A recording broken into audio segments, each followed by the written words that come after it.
Hello everybody, this is Toysareruss, and for this special third-party showcase and review we're going to be looking at the BWM. This is TransArt, this is their Beast Wars, and this is a masterpiece third-party company's take on a Beast Wars Silverbolt figure. So we're going to have a detailed look at him in both of his modes, help you decide how you want to display him. I'm going to show you the couple of cool gimmicks that he's got with him.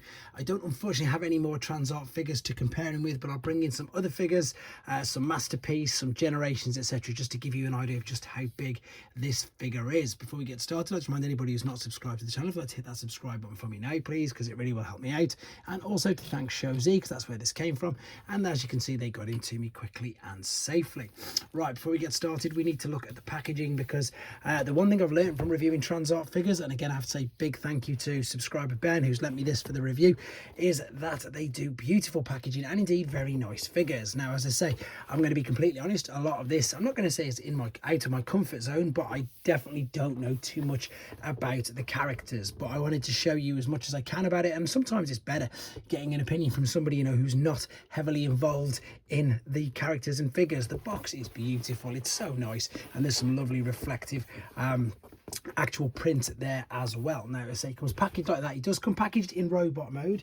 He comes in a huge clamshell like this, which again I will show you in a second. I wanted to do this mode first and foremost. I also want to show you this, although there's not proper instructions, we've got this, which I think is really important because it's letting you know about bits which you can easily damage. So that's really good, and I like it when companies do that, again, especially with third-party figures, because some of them aren't the best made. He's also got a beautiful collector's card there, which you can see, and to be honest, that's pretty much it with regards to the parts. He does have two firing projectiles, which I'll show you in a second, but first and foremost we just have to look at the figure, which, to be honest, I've just pulled that out of there, is stunning. It's very, very nice indeed. It's full of reflective paint on it, which you can see. I'm going to show you the first gimmick first and foremost, and that is if I hold onto the tail and if I move it up and down, he flaps his wings. So that's another, I didn't even realize that was there, to be fair, but there you go, I did it by accident.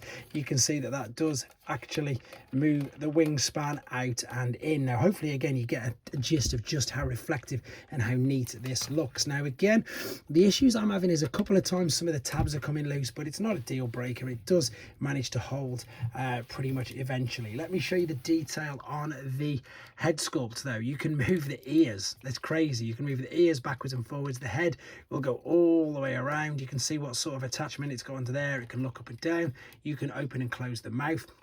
So a lot of articulation there, to be fair. There is 1, 2, 3, 4 hinges and a swivel point here there as well. So these are incredibly articulated wings, again much better for when you're posing him in his robot mode. Now what you've actually got here, can you see there, that's an actual button which you can press, which is ridiculously difficult to put enough pressure to fire the missile out. It's so small, but there's two of these which come with it. There's a lovely bit of detail on that as well, which looks really nice. And I suppose the cool thing is, or does it? I don't know. You tell me. Do you think it needs them? Yeah, I think it does. And I think if you're buying this in the secondary market later on in time, it pretty much, yeah, it completes the wingspan. So it's something that you're going to need to look at. This again is all molding detail of like fur, which looks really good. Articulation on the rest of the figure though, it's again crazy. So you've got like, these are going to be, in fact, yeah, these are the feet, so these will be the top of the legs. In fact, I need to move everything out of the way so you can see. So this will go all the way around.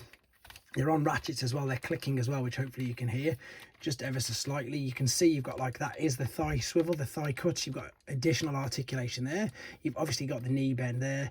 You've also got this, again, claw heel as well, which you can maneuver around. Loads of articulation in that, same as at the back of the legs as well, same thing. You can twist and turn and move everything around. So super articulated, and in honesty, that's just popped out again.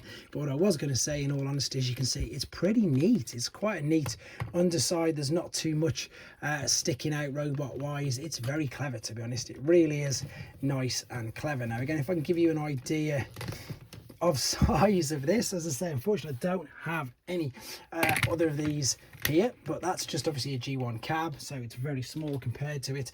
Unfortunately, so is the Takara Masterpiece train. Funny enough, that's one of the smallest ones. This one here, you can see the project I'm attempting to do at the moment. That is one of Ryden's boots, so nowhere near Obviously, oh, near enough knocked everything over. Let's go in there. Let me bring in a Voyager class jet, just again to give you an idea of size of this. There isn't really much more to say, to be honest, because I haven't probably got the figures that you most want to see in this mode to do the comparisons with. When we come back in robot mode, I'm going to grab some of my Beast Wars characters and we can have a look at that as well. So there we go, very impressive looking mode, and yeah, exactly that. Good paint apps, good colour scheme, nice reflective stuff. Let's have a look at it though, I suppose, in the best mode, my opinion anyway. Okay, then we're back for the final time with him in his robot mode, and again, I'm pretty sure it's his robot mode, but this is definitely the best looking out of the two, to be fair. And I've got him looking at his most basic, in all honesty. I've completely tucked his wings away, but I'm going to show you obviously all of that in quite a bit more detail in a second. What I do want to show you though is, if you can see, hopefully this, oh, I'm knocking everything everywhere tonight. That is a beautiful like metallic red on the inside of there. It's fantastic. Let's have a look at the head sculpt, which let's just pan out a little bit. There you go. That's very, very detailed as well. It will turn to the side. It won't go all the way around. It is slightly restricted. It will look up and down as well. The jaw, you can even open that. That is crazy. That is so small, and you can just about reach inside there, so you can do that.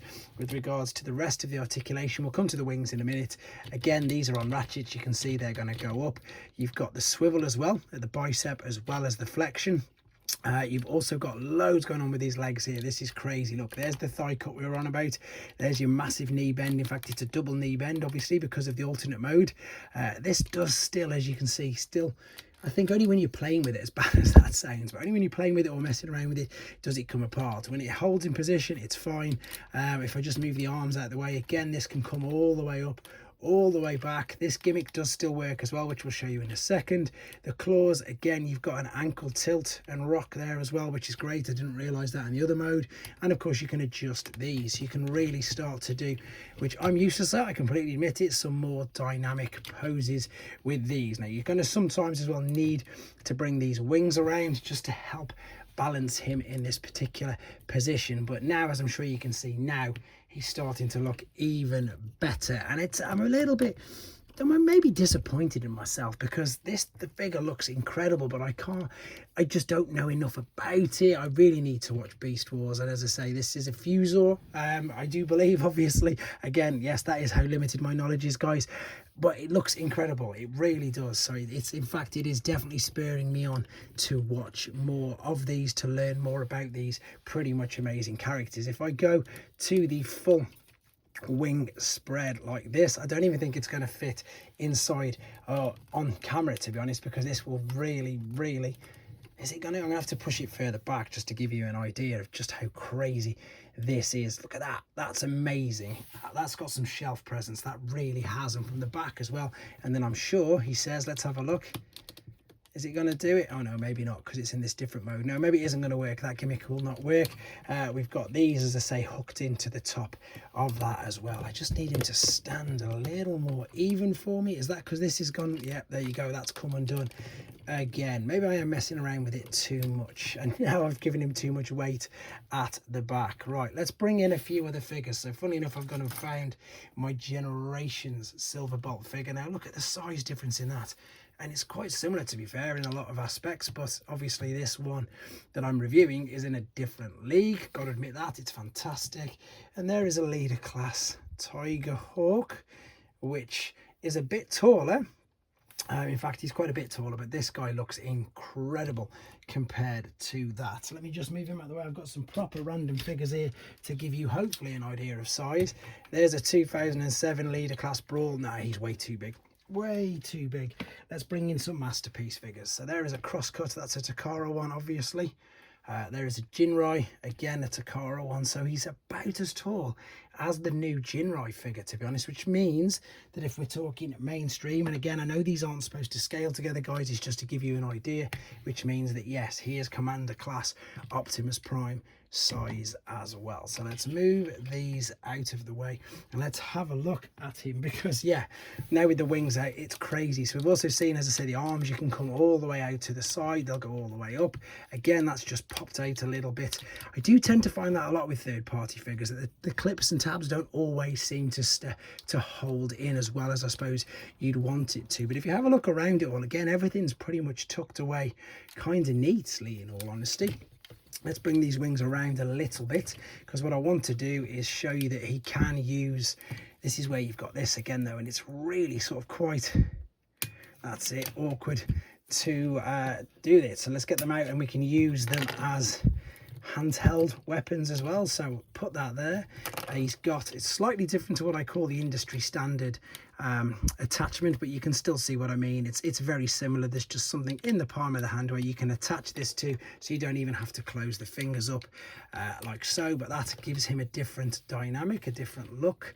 Hopefully, as I say, I want you to be able to see that that is a beautiful, it's like a blood, it's like a, yeah, like a metallic blood red. It's so striking. It really is very, very and as I say, my lighting unfortunately is definitely not doing it any justice, so apologies with that. Right, and the same as me trying to reach around and get that into there for you as well. Sometimes, come on, I want to show you how good it looks with the blades in. Has that got it? Just about. You should be able to tell that's it, because it'll obviously hold it without you having to put the fingers on. Remember guys, I am reaching around the camera, so it is slightly more awkward. If you're doing it yourself, you'll be able to do it no problems whatsoever. So let's give him a bit of a balance like that. That's probably how I think he's going to stand much better. And to his credit, he has gone and grounded himself much better now. And again, this is where my rubbish posing comes in, but hopefully I've done him a bit of justice. As I say, it's definitely spurred me on anyway to watch more of the Beast Wars series, just to see exactly how good he is. Oh, I've just remembered I've got this guy. I know it's a completely different season and series, but there you go, that's him next to the original Leo Convoy as well. But there you go, it's all about this guy. He looks incredible, and if you like Beast Wars figures, then again, TransArt, I've reviewed quite a few already, and they definitely seem to be pretty much the best brand for them, well, that I've seen anyway. Let me know what you think in the comments, guys. There it is. This is and was your Metal Jungle. That's what his name is, because he's not official. Metal Jungle Wingwolf. And as I said, you can get this from ShowZ with my code in the direct link in the description. Let's get them to stand there like that. There you go, guys. Thanks for watching. Take care.